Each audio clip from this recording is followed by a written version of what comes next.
Alabama versus Indiana. Rose Bowl.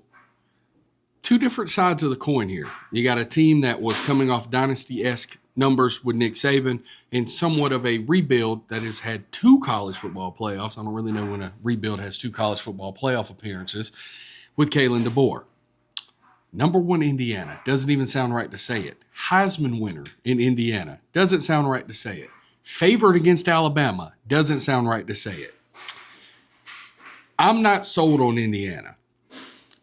I understand the Big Ten is 7-0 in bowl games, but watching Ohio State play Miami as we record this, was Ohio State that good of a team for Indiana to beat?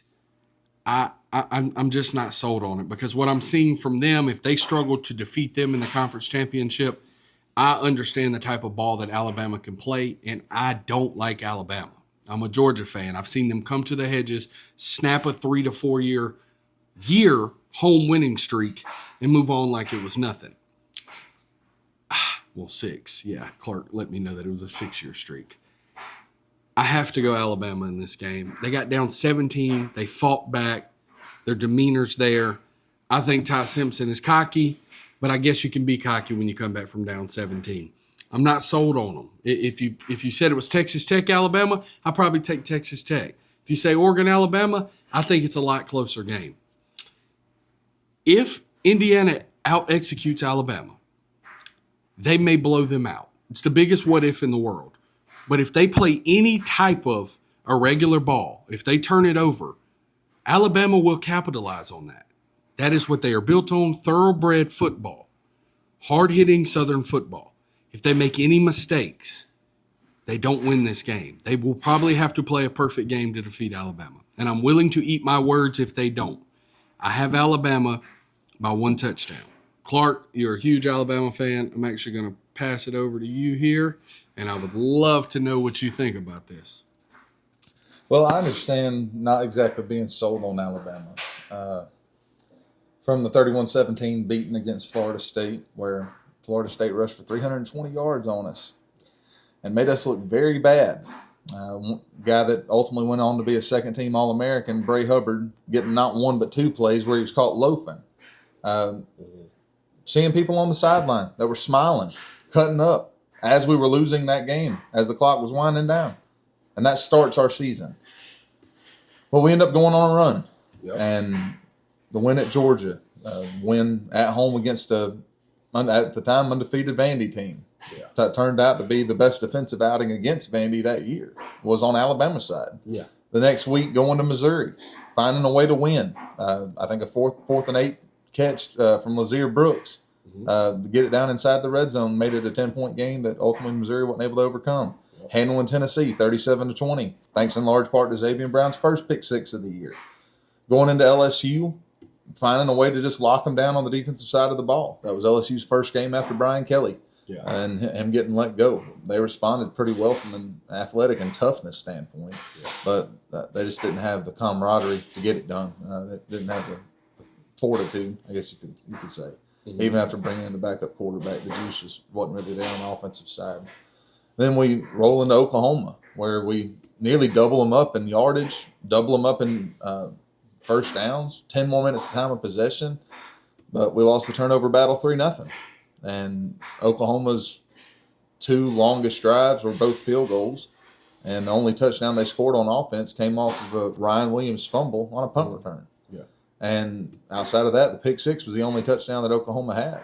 Alabama truly beat themselves that game. And I knew that coming into last week, and we won't even talk about the near collapse against Auburn and finding a way to get it done against what ultimately was a 5-7 team. They were limping into the SEC championship. And even though I went and I was excited to go, I knew that there was going to be struggles. A.K. Deer, as much as I love a 5-star running back being in the backfield, it wasn't time. And there were a couple instances where he just flat out missed pass blocks. And Ty Simpson his feet never got set the whole day. Yeah. When the first time around, you could argue his jersey was pretty much clean at Sanford. Yeah. We couldn't get through.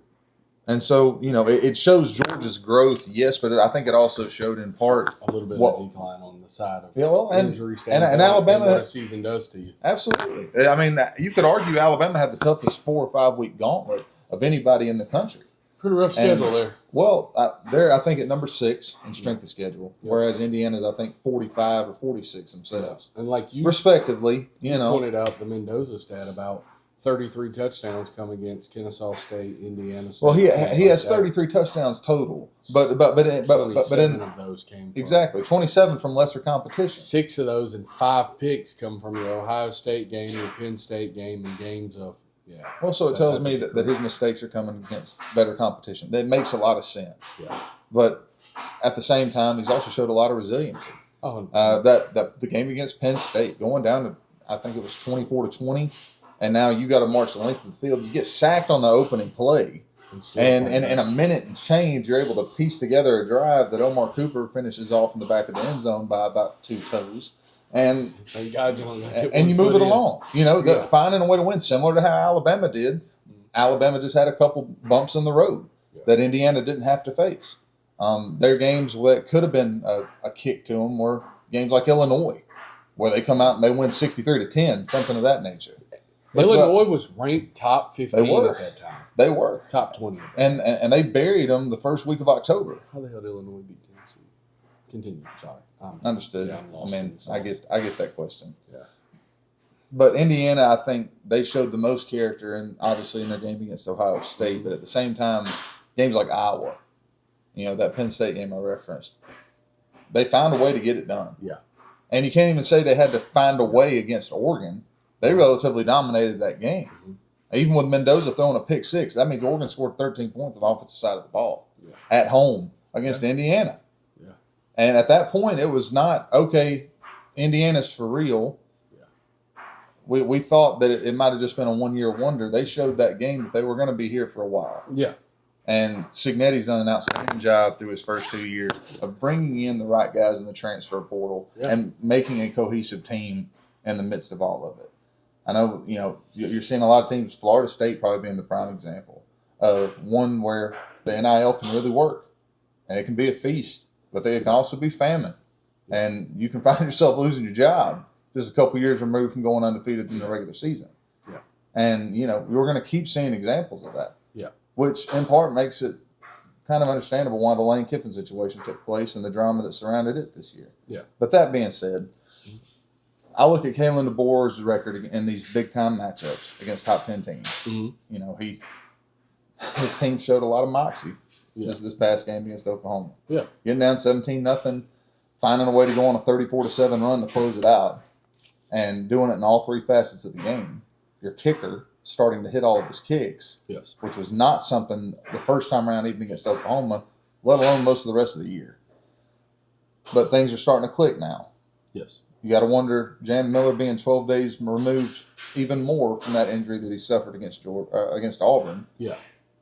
Is he going to be looking a little bit more like the Jan Miller that we saw, quite frankly, in years past? Because he never has had the chance to get all the way off the ground. He couldn't get it off the ground. It's kind of just fluttered on the runway, like he's getting close, but and you feel bad for him with it being with it being his senior season. With you seeing times in games against Missouri and Auburn. Missouri at the time had the second ranked rush defense in the country. Yeah. Well, Jan Miller ran for 84 yards on 20 carries against them. Ended up getting concussed.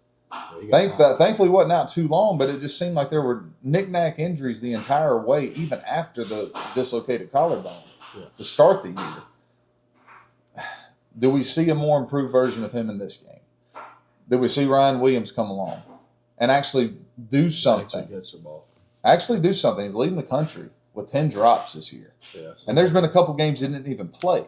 There was another game like Auburn where he played, but he wasn't even targeted. Yeah, non-factor. When you remove that, it's easier to game. And what you're doing is you're watching Lazier Brooks take his job. Yeah. And great player. For Ryan to avoid that kind of ordeal taking place, he can show up. Yeah. And he can come up with a couple big-time early catches. Yeah. Maybe even to get us on the board. Yeah. Something to stand out early on in that game to set the tone for not just this game, but the rest of the playoffs. Mm-hmm.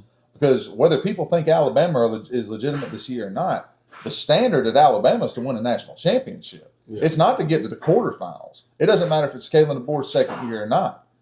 At Alabama, we win championships. And that there's a reason why, even as dominant as Georgia looked, those fans are still scarred and maybe even have a little bit of some sort of syndrome related to Alabama because they inflate how good Alabama might be as opposed to how they are. Or others might go out of their way to say how bad they are when they actually might be better than Georgia. Yeah. You know, there's just years come and go, but this Alabama team seems a little bit different. They've been put through a lot more storms, some self-inflicted and some not. Yeah. And I think that they're going to come out on top in this game. And I think I see it being 34-21. I think we find a way to really kick it into gear on the offensive side of the ball. I think Iowa playing a too high look on the defensive side of the ball is not going to work out for them. I think Alabama gets the run game going in a way that most people certainly don't expect going into this. I think we're 115th, 120th in the country in rushing yards, or yards per rush, I should say. So none of that matters this game. Yeah. What matters is you're going up against the Heisman winner on the defensive side of the ball. And if you're Ty Simpson, you're going to check and see if you're a first rounder going into next year's draft. Yeah, but if Indiana does not capitalize, if Alabama makes a mistake, if Indiana does not capitalize on those mistakes, points off turnovers, they don't win this game. No. They don't win this game. So you got them 34-21. I got a 7-point win. I don't even have a score on it. I think maybe 28-21. If Alabama's defense shows up like they can, it could be 21-14. They may not get over 14 points. So that's it. We both got LT over 2 million backs big too. That's huge. And it's good that y'all actually got a little bit of time to rest on the 10-day period as opposed to a 7-day period. So both got Bama moving on. Roll Tide. Okay.